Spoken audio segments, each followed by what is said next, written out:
All right, let's talk about something that gets all of us: procrastination. It's that monster hiding under the bed, right? Well, in this explainer, we're going to drag it out into the light and figure out how to finally get the upper hand. Okay, let me ask you something. Do you ever feel like you're just constantly busy? You're missing deadlines. You're wishing there were, I don't know, 30 hours in a day? Yeah, if you're nodding along right now, trust me, you are so not alone. We're about to get into exactly why this feeling is so common and, more importantly, what you can actually do about it. So, first up, the overwhelm epidemic. And look, if you feel like you're struggling with time management, the first thing you gotta know is this: it's not you. Seriously, it's not some personal flaw. The world is just throwing more at us than ever before, which makes figuring this stuff out an absolutely critical skill. And just how powerful is this skill? Well, get this. Research actually shows that good time management is a better predictor of your GPA than your standardized test scores. Let that sink in. Better than your SATs. That's just wild. It totally proves this isn't something you're born with. It's a skill you can learn, and man, does it pay off. And if you're still not convinced that you're in good company, listen to this number. Up to 95% of college students procrastinate. So can we just agree to drop all the guilt and shame around this? Right now, this is basically a universal human thing. All right, let's move on. Section 2, why we really procrastinate. Because, we've all heard the usual excuses, right? Oh, I'm just lazy, or I'm not disciplined enough. But what if I told you that's all wrong? The real reason is actually way more interesting. See?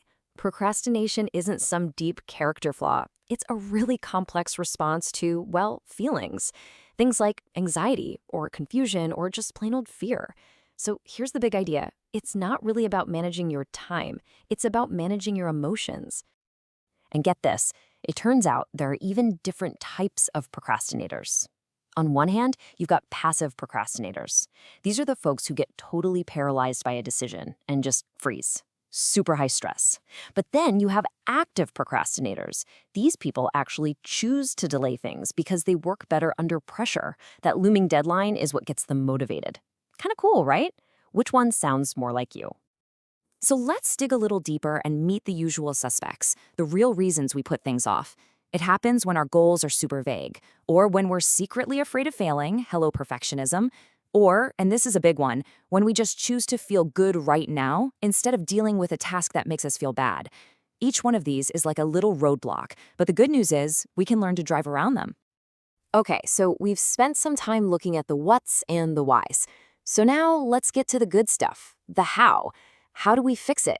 Well, there's this really powerful framework called self-regulated learning, and honestly, it's a total game changer for taking back control.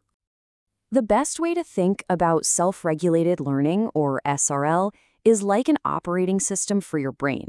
It's not just one little trick, it's a whole process you run to take charge. And this idea completely reframes everything, right? It turns time management from this fixed personality trait you think you're stuck with into a set of practical steps you can actually practice and get better at. And it's pretty straightforward, really. It works in 4 phases that you can just repeat over and over. Step 1, really understand what you need to do. Get super clear on it. Step 2, set your goals and make a plan. This is where you break that huge, scary thing down into tiny, manageable pieces. Step 3, pick your strategy. Be intentional about how you're going to tackle it. And finally, step 4, check in on your progress and change things up if you need to. It's this awesome little cycle that just keeps making you better.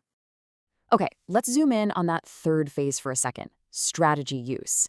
This is a big one because it's where we learn the master skill of prioritization. And it all comes down to one simple but crucial difference: urgent versus important. This right here, this is the trap we all fall into. We spend our lives in reaction mode. The phone buzzes, an email pops up, and we jump. We're constantly putting out these little fires that feel so urgent. But here's the thing, urgent almost never means important. And living in that reactive state is how we completely lose control of our time. So, how do we get out of the trap? With this brilliant tool, the Time Management Matrix. It helps you sort everything on your plate. You've got quadrant 1, that's your genuine crises, the stuff that's both urgent and important. Then there's quadrant 3. These are the interruptions. They scream for your attention, but they're not actually important. Quadrant 4 is, just a total time waster. But quadrant 2? Quadrant 2 is the secret sauce. This is the important, but not urgent stuff. The planning, the learning, the deep work that actually moves the needle. This is where you want to spend most of your time. And I mean, Thoreau just hit the nail on the head, didn't he? It is not enough to be busy. The question is, what are we busy about? Anybody can be busy. It's easy, but being effective, that's the whole game.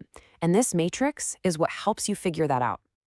All right, we've busted some major myths. We've learned some powerful new frameworks. Now it's time to bring it all home.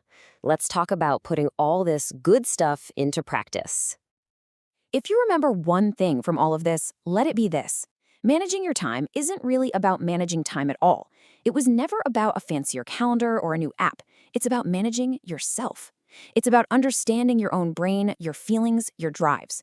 Once you get a handle on that, you can handle pretty much anything. So, you feeling ready to do this? Good. Here are 4 super simple things you can do, like today. First, take that one huge, terrifying project on your list and break it into tiny, non-scary pieces. Second, try the 5-minute rule. Just tell yourself you'll work on it for 5 minutes. Getting started is always the hardest part. Third, clean up your desk. Seriously, remove the distractions.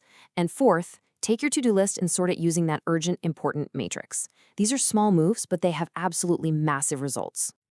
So I'm going to leave you with a question, a challenge, really. What's one important, not urgent thing you've been putting off? That quadrant 2 task.